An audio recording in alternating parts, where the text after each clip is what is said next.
Salve, salve galera do Central HQs, bem-vindos a mais um vídeo resenha aqui do canal. Eu me chamo Fernando e hoje eu vou falar de um lançamento da editora Panini Comics e uma publicação que obviamente já saiu há algum tempo lá nos Estados Unidos e concorreu ao prêmio Eisner. Eu estou falando de Immortal Hulk, publicação que está saindo encadernada aqui no Brasil. Esta é a versão gringa, mas já foi anunciado pela editora Panini Comics no catálogo de julho, que agora nós estamos no final de julho, né? Vai ficar para agosto. É uma publicação que vai seguir os mesmos moldes dessa publicação gringa. Eu não sei se vai ter esse verniz na capa e na contracapa. De qualquer forma, o material com capa cartonada, com papel LWC colorido, compilando as 5 primeiras edições da série de Immortal Hulk, que conta com os roteiros do Al Ewing, os desenhos destruidores do Joey Bennett e também as cores do Paul Montz. Galera, é uma publicação que causou um certo rebuliço lá nos Estados Unidos, sucesso de crítica, a galera elogiando muito essa publicação,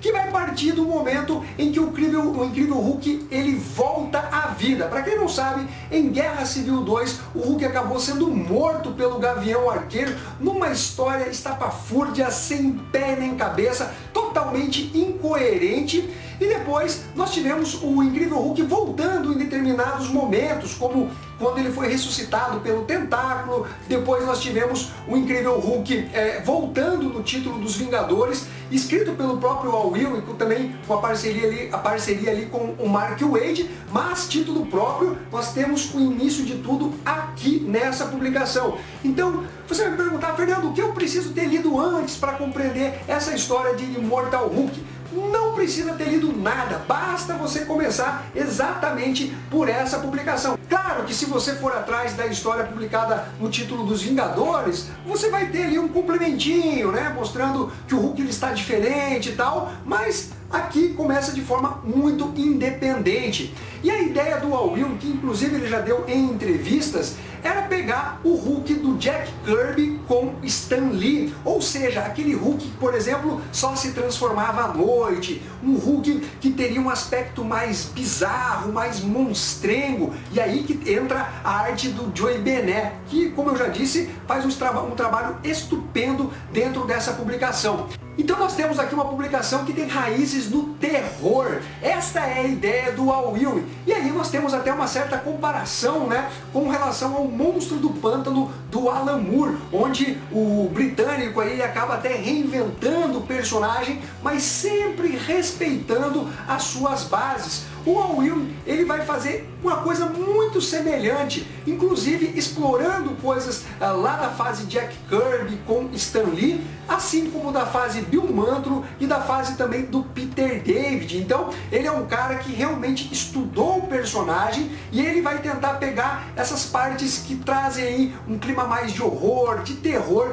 para a publicação. Eu já resenhei a primeira edição de Immortal Hulk, mas foi a single issue, e aqui eu vou falar do encadernado. Mas eu recomendo vocês darem uma olhada nessa resenha, porque eu vou entrar em alguns meandros dessa primeira história, mostrando qual era o intuito do Al Ewing com o Joey Bennett. Por exemplo, a arte do Joey é realmente algo mais cinematográfico, mostrando a tensão dos personagens, como o Hulk avançando, né, aquela câmera recuando com as pessoas assustadas. É um trabalho artístico muito interessante. O Al Ewing ele vai explorar na primeira história, por exemplo, um crime e um Hulk tentando buscar vingança, né, com relação a esses jovens delinquentes que cometeram esse assassinato, inclusive com o próprio Bruce Banner morrendo e voltando à vida. Isso não é um spoiler, porque o nome do título é Immortal Hulk, ou seja, ele não morre. E cada vez a história ela vai seguindo por um caminho mais místico e até sinistro. Temos aqui a participação de uma investigadora que fica muito interessada não só no que está acontecendo ali na cidade, com essas coisas estranhas, mas no próprio incrível Hulk e no Bruce Banner. Ela inclusive começa a pesquisar um pouquinho mais sobre a vida dele. Temos também a participação do Dr. Walter, ele que é o Sasquatch, que é uma fera bestial e que também tem os seus poderes, de certa forma, ligados à radiação gama, mas ele não é um ser gama irradiado como o incrível Hulk. É uma história que, como eu já disse, tem essa carga de terror, uma carga maior de tensão e de suspense. E a arte do Joey Bennett consegue reproduzir isso de forma muito foda para o leitor, principalmente com relação às transformações, não só do Incrível Hulk, mas do Sasquatch. É tudo mais bizarro, monstruoso, e isso realmente soa muito bem dentro dessa publicação. Talvez os leitores estranhem um pouco as cores que são utilizadas na publicação, porque elas são coloridas, mas num tom mais escuro.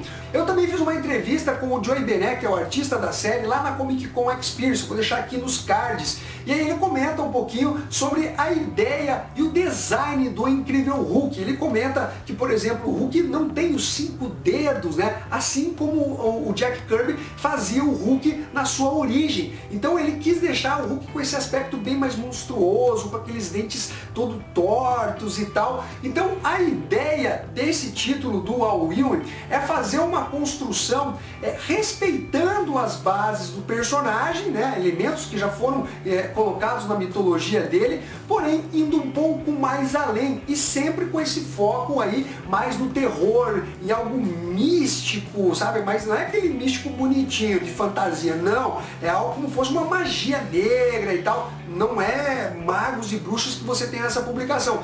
É que eu já li mais pra frente, então eu sei o que me espera.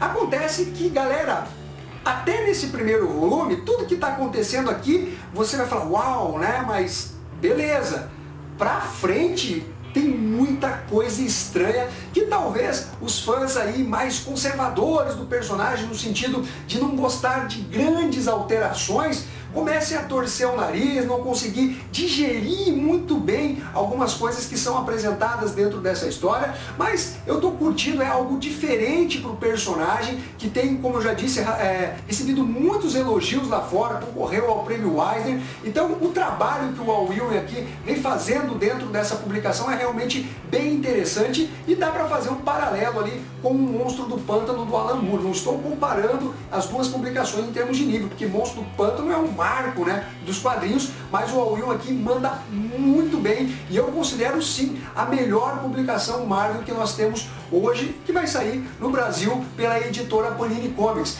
Bom, galera, é isso daí, espero que vocês tenham curtido esse vídeo, não esqueça de dar o seu like, compartilhar e ficamos até a próxima. Fui!